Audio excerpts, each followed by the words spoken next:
Most people think the 9 to 5 is just how life works. You wake up, you commute, you sit under the fluorescent lights, you trade the best hours of your life for a paycheck. You go home tired. You do it again tomorrow.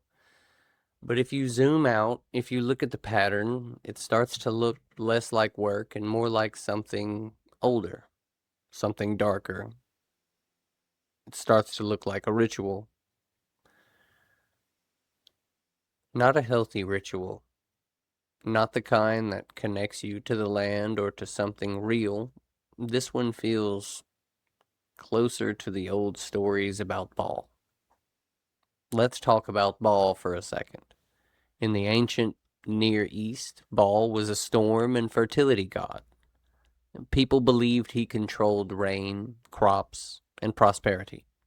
And when things got bad, drought, war, fear, they made offerings. And according to multiple sources in the Bible and archaeological finds in places like Carthage, those offerings sometimes include their own children, burned alive in the Tophet, to buy favor from the god. The logic was simple: to give up what is most precious now, and the god will give security later. Fast forward a few thousand years, and we don't have bronze statues with outstretched arms and fire pits in the middle of the city. We have something quieter, something more respectable.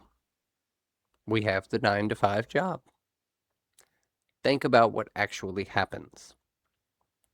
You wake up while it's still dark or just turning light. You prepare yourself. You leave the private space of home and cross into the public temple, the office, the store, the warehouse, the screen. You offer your attention, your energy, your body for a set number of hours.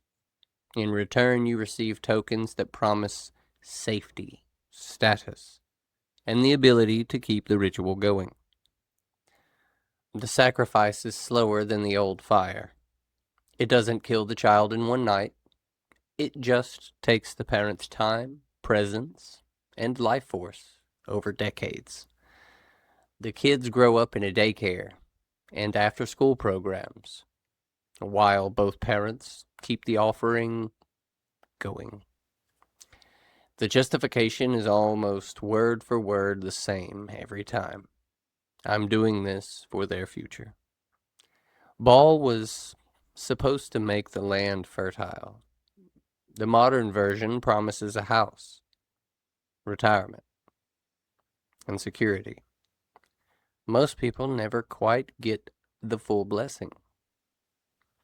They get just enough to stay in the system and keep the ritual going. And notice something else. In the old grimoires, the demon Baal, connected to the same name, was said to make men invisible. And that's interesting, because the modern ritual works best when no one sees it for what it is. It's just being responsible. It's adulting.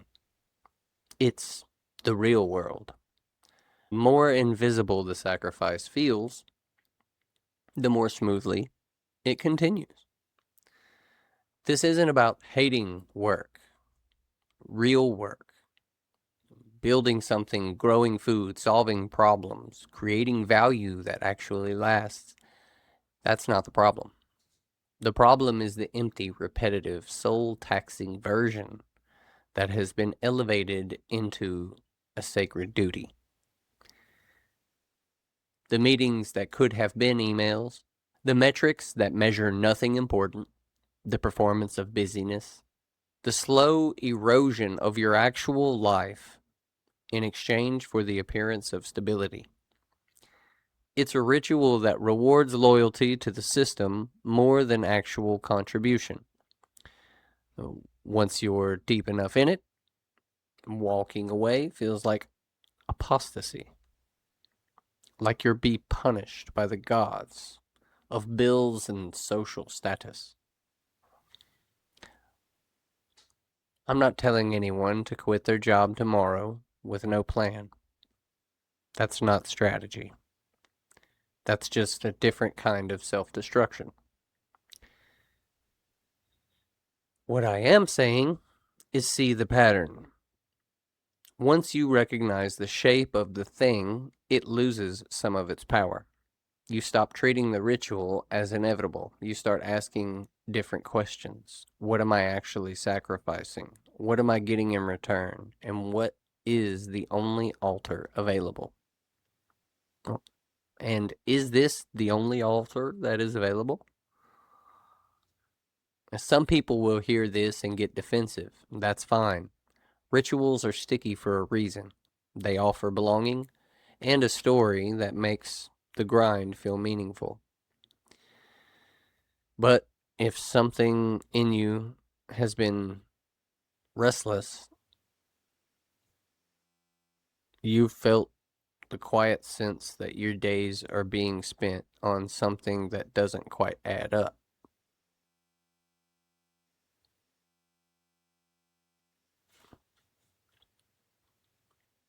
But if something in you has been restless, if you feel the tingling sense that your days are being spent on something that doesn't quite add up, then maybe this lands.